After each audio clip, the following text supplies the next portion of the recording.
Welcome back to the Show My Scars podcast. I'm your host, Derek Duker.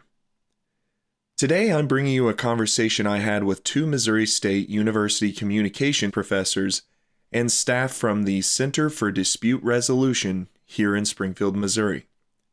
My name is Erin Wehrman, and I am an associate professor and the director of graduate studies. And I'm Nora Cox, and I'm a senior instructor here, and I'm the director of the Center for Dispute Resolution. We're going to be talking about how to have difficult conversations. I've noticed too many times I have something I need to address with a loved one or peer that would improve my mental health. And yet, I let the opportunities pass by and let the other person continue to do things that will cause me distress. Why do I do that? Often it's because I'm fearful of the outcome. Maybe I don't want to rock the proverbial boat of the relationship.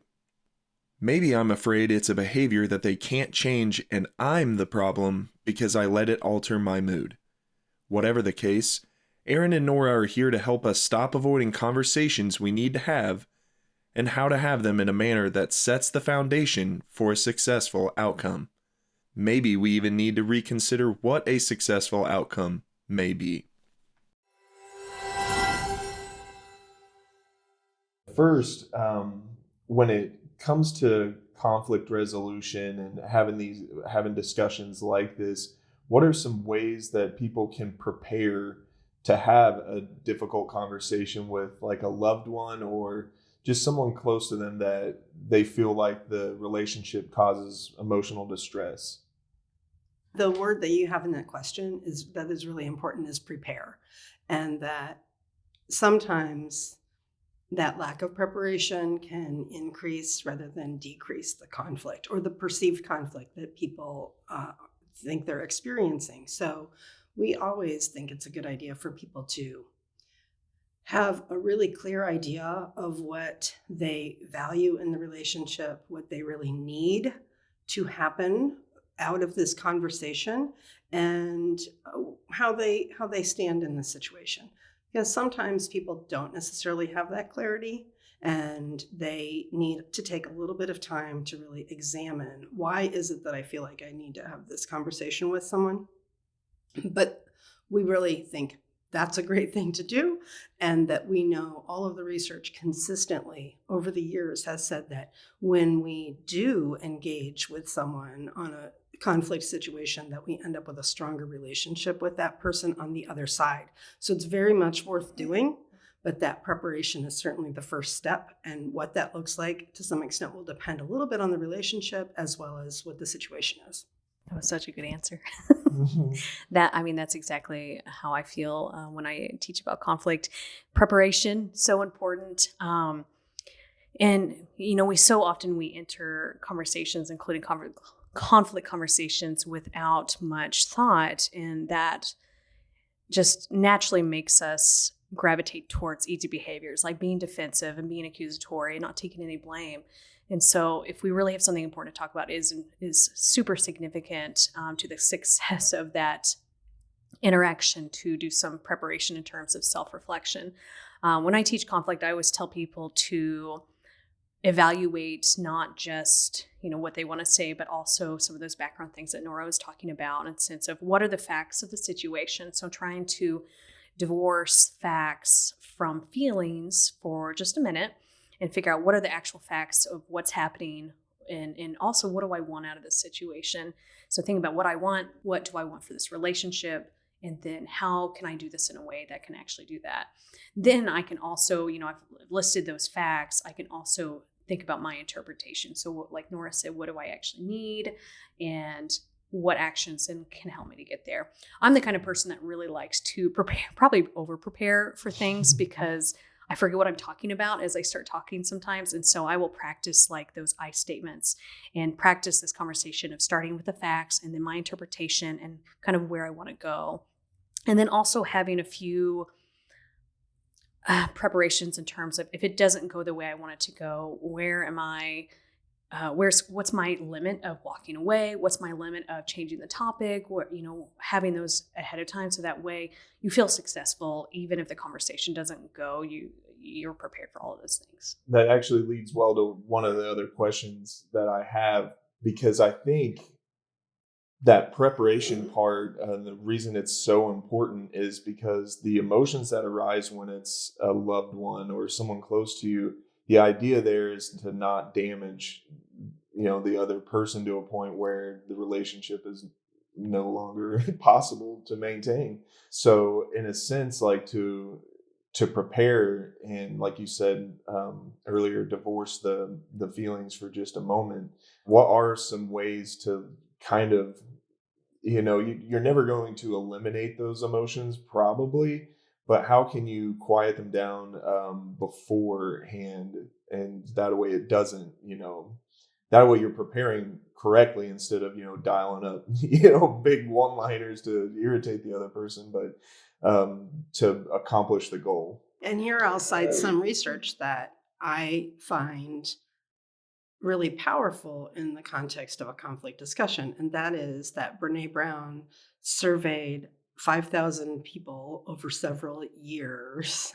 And she found that in the research, they asked people to list their emotions or list emotions they could think of, that on average, those people could name 3 emotions.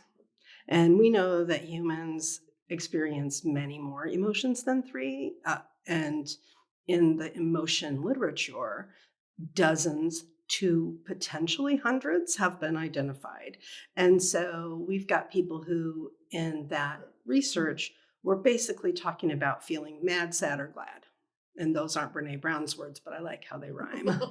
And if you think about going into a difficult conversation, if you are describing yourself as mad or sad, that's okay. It's a starting place, though. It's not an ending place, because what's likely is that you are frustrated, you are irritated, you are disappointed, you are concerned about a relationship, that our emotions are a lot more complex than mad, sad, and glad. And the research also points to emotional granularity, or the accuracy with which we can label and understand the emotions we are feeling, that is consistently positive, again, for difficult conversations, for conflict resolution, for, frankly, self-awareness.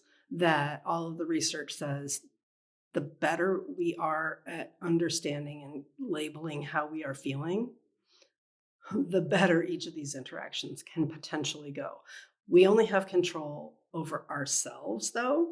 And so I would say it's really important for us as thoughtful communicators to be really clear about, I am describing how I am feeling, and not assume that I understand how Erin is feeling until she says, I'm mad.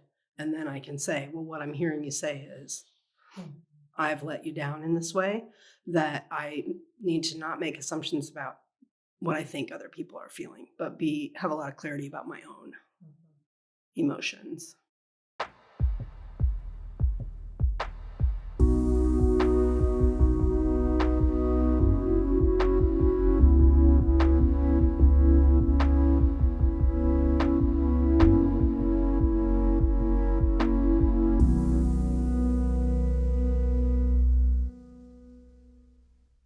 This episode of the Show My Scars podcast is brought to you by the full-service marketing agency, 2 Oddballs. You know your brand needs an eye-catching design. However, did you know that branding and design go much deeper than that? The style and voice you choose needs to communicate the personality of your company, be consistent across all platforms, and be identifiable and memorable. And if there's something that 2 Oddballs is known for, it's their own creative brand and messaging. While they don't have to go as far out there for your business, they'll certainly make it recognizable. You can find them online at 2oddballs.com. That's the number 2, oddballs.com. Or you can give them a call at 417-986-6332. Hey Show My Scars listeners, this is your host Derek Duker. I'm constantly hunting for new guests for the show. If you know somebody that would make a perfect guest for Show My Scars, please message me on my Facebook page. If you don't already like us, you can find me at facebook.com/showmyscars, and you can connect with us there. I'm also in the process of creating some merch for the show. So if you know a local artist that would make a great collaborator and teammate, I am perfectly okay with sharing the profits of said merch. So if you know a local artist, please contact us on our Facebook page as well for that. Now, back to the show.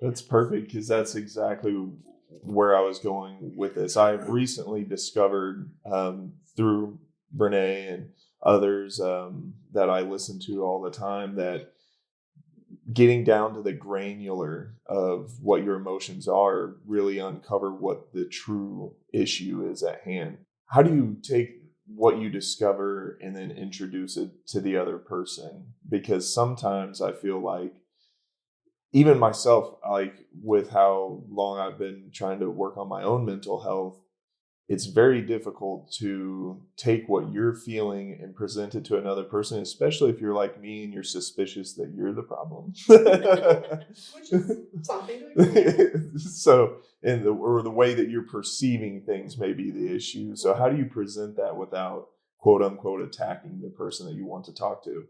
And that is so difficult. I think it's difficult for everyone to deal with that, which is why most of us don't handle difficult conversations. Avoidance by far is the most popular style that I hear from students and friends and family.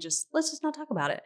But in terms of thinking about how to actually, you've done the self-reflection, how to take that next step, I encourage people to start by first listing the facts of the situation, right? And then that varies widely depending on what the difficult conversation is about.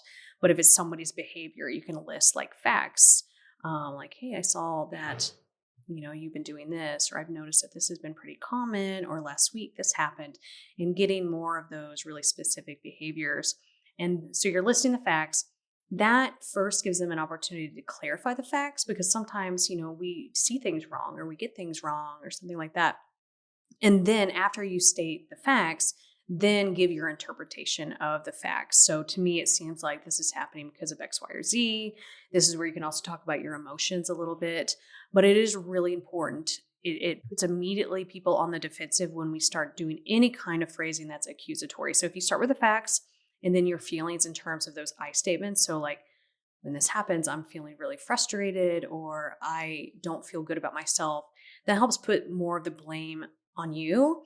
And it's also really effective too, if you know this is going to be a situation where it's going to be tense, taking some kind of accountability, like, hey, even if it's as simple as, hey, I should have brought this up earlier, or, I know I don't always react to you in a very positive way, and I'm sorry for that. Anything that you can do to get people to come down by admitting, I don't want to say admit guilt, but admit, your contribution to the situation, and establishing that common ground. Like, hey, I know that we both really love each other, or we both really want to make this work. Or if you work together, hey, I know, we want to make sure we do well in this project so our boss is happy, or whatever that is. Anything that you can just establish this as a we situation versus, I guess that word, versus you versus me kind of situation. Yeah. Once you start stating the facts, how do you handle someone who maybe through prior experience, that no matter how you present the situation, they're either going to kind of what I call self-destruct. They immediately throwing out the, oh yeah, I'm always the problem, or, any number of those statements. Like, how do you continue to bring it back to the present instead of allowing them to kind of take over the conversation in that way? I'll start just with some of the prep work that could go into that. I think when you are engaging in that self-reflection before the situation, it's also important to think about how the person might react, but also how they might be feeling in this situation, what they might think you're doing, behaviors or attributions they're giving to you that might be right or wrong. And so thinking about some of those things ahead of time to kind of prepare you for those possibilities. Part of that also goes back to what Nora said. You are the only person you can control. And I think by kind of normalizing that and giving yourself a reality check in the sense of, I'm going to do my best. They're probably going to do this, but that's okay because at least I did that. But then in the situation, I think there's other things that you can probably do. Do you want to talk more about those? Well, as someone with grown children, I did a lot of modeling in these kinds of conversations. So I really tried to do that preparation that we've talked about, and then to act the way that I was hopeful the other person or persons in the conversation would act. And that was something that was more within my control.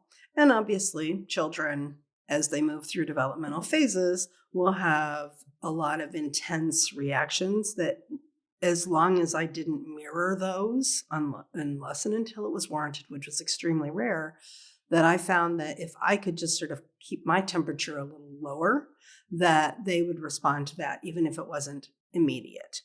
And modeling is something that, as a teacher, as a parent, as a colleague, as a partner, we can practice that, and it's not manipulation.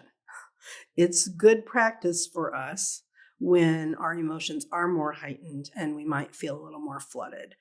As human beings, we are wired very strongly to respond to what the other human is sending off to us. And we know from neurology that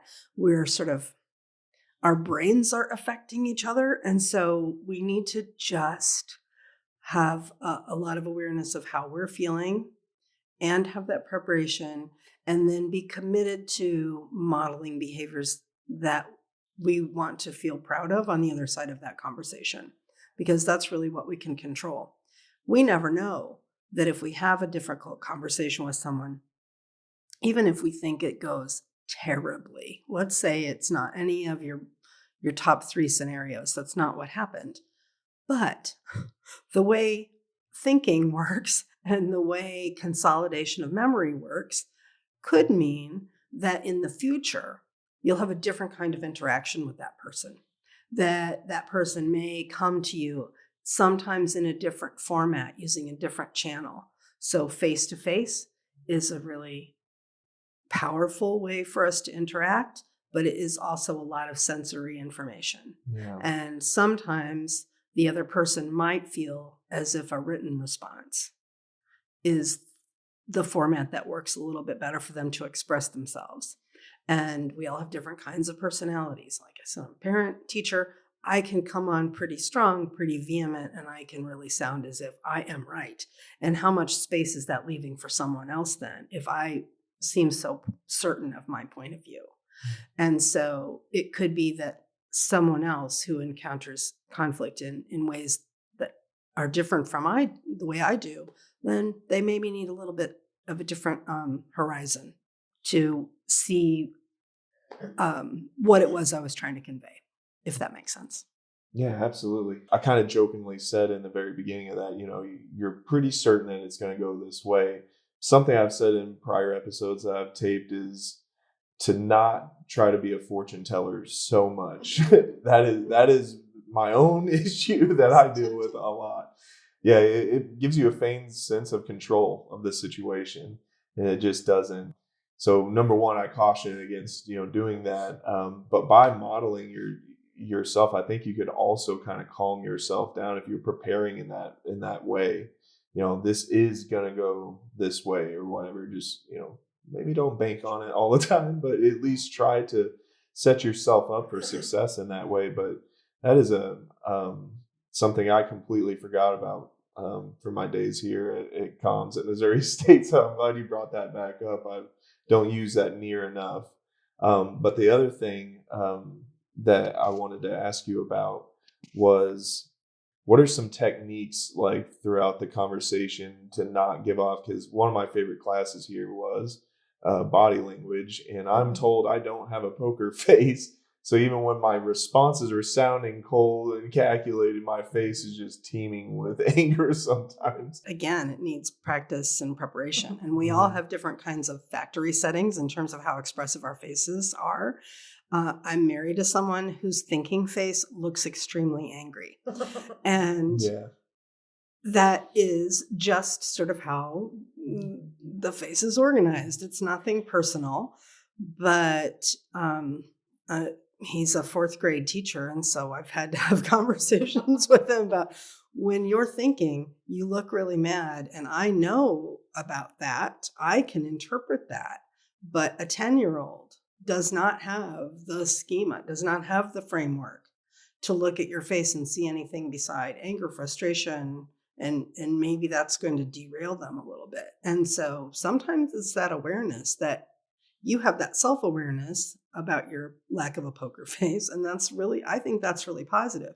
So we can also educate ourselves about what is culturally expected. So the normative behavior in standard US culture that has to do with eye contact, well, that's fine for a lot of neurotypical people under typical conditions, but it doesn't necessarily align with a lot of neurodivergent folks in uncomfortable situations or neurotypical folks in stress. So we have to have some awareness of, we maybe are not going to get the nonverbal feedback that we're expecting. And that's okay, because this is a sort of a heightened situation. But I think just the knowledge of how much information we get, around 70% of our information comes through nonverbal channels.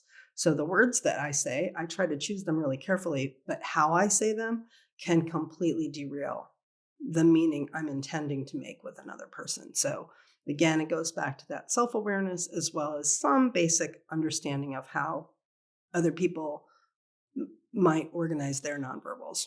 I would also add the importance that it's okay to take a break, right? It's okay. Gottman talks about in couples kinds of research that a 20-minute break is one of the best ways. If you're finding that you yourself are not able to calm down, maybe things have kind of gotten heated, that 20-minute or longer break can be really good. And just entering the conversation with a reminder that what is happening, like kind of reminding your ultimate goal. I find myself, even if I'm like starting to get angry, if I remind like this person's doing the best that they can, and maybe they don't have the skills, but I do, and I can calm down a little bit and just like, what's the worst thing that's going to happen? What's the best thing that's going to happen? And if I can try to keep reminding myself of those best things, sometimes that, just, I hate to say positive mindset, because I think that can be negative if it's taken to an extreme. But keeping your, I don't want to say that, but eye on your prize. If your objective is to have a stronger relationship with this person, then your energy is worth the discomfort that you might go through. Yeah, that's a good one right there to keep in mind. If you do discover that, through, therapy or, meditative practice, that it is a relationship that you feel like needs to be maintained, if things do go south, I like the idea of the break, but is there a way to revisit a conversation that may not have went the way that you wanted, and it may have went down in flames pretty badly? How do you re-enter conversations like that? Did you want to go? Okay. I don't really have a good answer, but I think those situations where things just don't go as planned, they happen. I mean, they happen to all of us, right? And re-entering the conversation once people are calm and acknowledging like, hey, we tried to talk about this before, it didn't go very well. I really want to get to, and restating your goal is going to be really helpful, but just trying again, restating the kind of your goal for the conversation, maybe reminding both of you what happened before and establishing that as part of your goal of not having that again. Like, hey, I know that we really disagree on this issue, but I think it's important that we work through it, because then we're going to have a happier relationship or working environment or whatever it is. Just establishing and restating those mutual goals and reminding people, and it's still sometimes not going to go the way you want because, again, we can't control other people. And there's people that just thrive off negativity and that nasty environment. So, Yeah, and we do not live in a culture that is very conflict literate. Even though conflict is abundant, too few of us get to invest some time in improving our conflict resolution skills. And then I would also say that we are not in a culture that values listening very highly. And so we only can deal with the circumstances that we're in. And if our partner in a conversation is like us, part of a culture where conflict is not necessarily managed very productively, and actually we overlook some of the positives about conflict over and over again, because like I said, we know that it strengthens relationships to move through conflict successfully. And success is a highly subjective idea. So I feel like all of us are situated in this culture that we need to stay focused on what Erin said, which is that we need to be doing our best in that moment, knowing that our best is somewhat informed by the stressors and the realities that we're all living in. But that's all the other person is doing too, is their best in that moment. And we need to assume some positive intentions.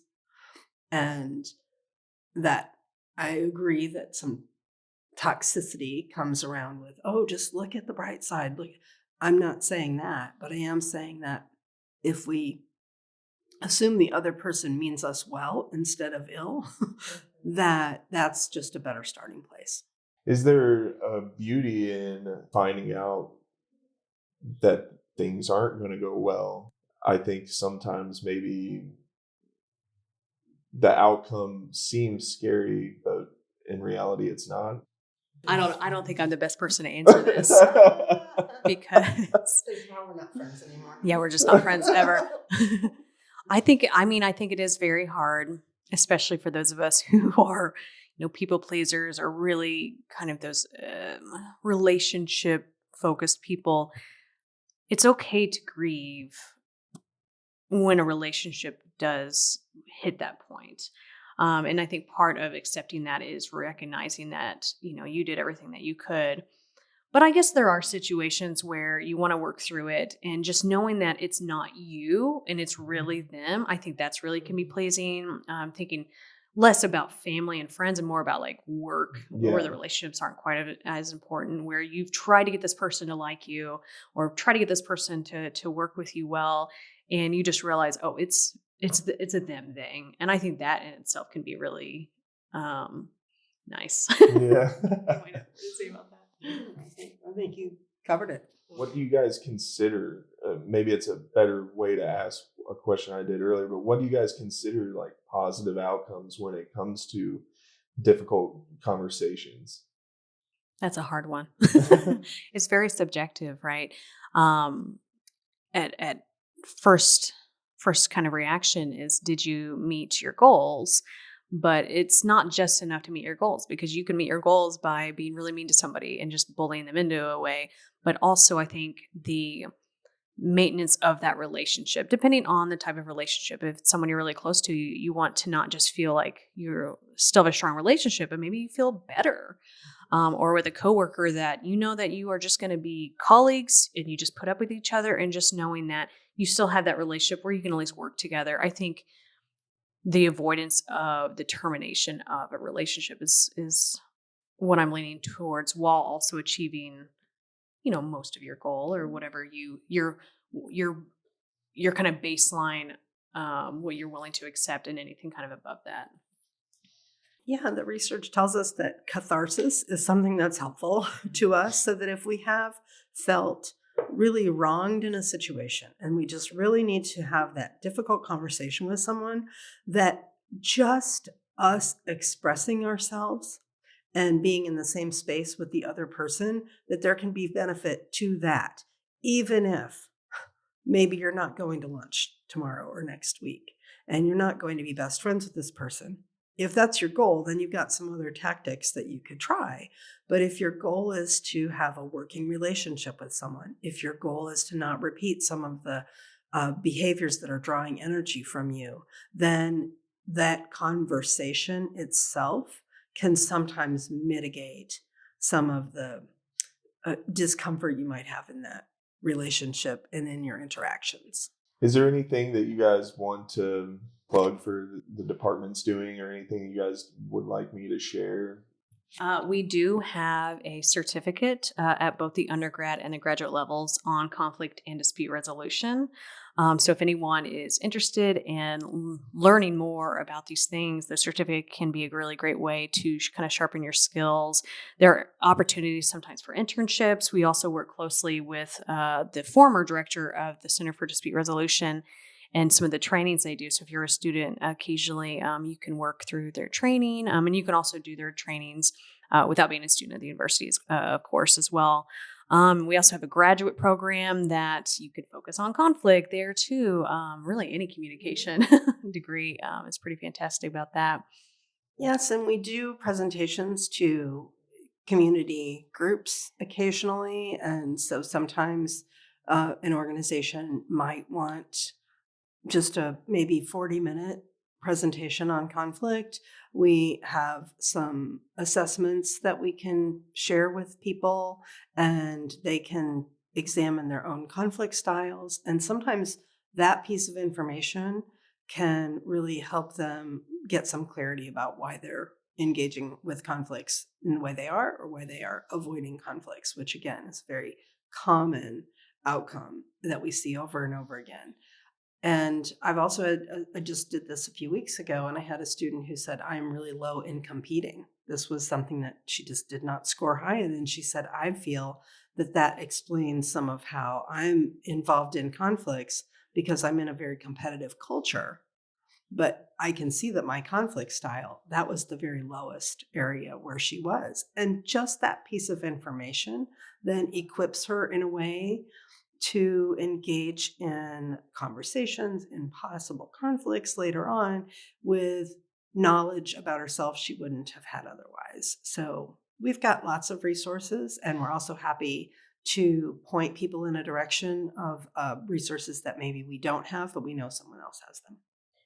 And to add just a bit to that, you talked about, we do a lot of workshops with the community, depending on the organization or the business. Sometimes, like Nora said, they're 40 minutes. Sometimes they're a few hours. And we are willing to chat about needs and what that needs to look like too.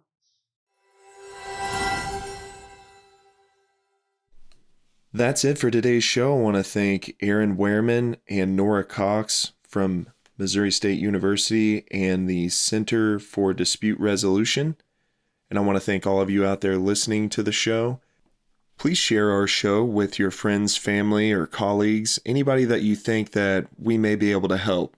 And we'll see you on the next episode of the Show My Scars podcast. Have a great day.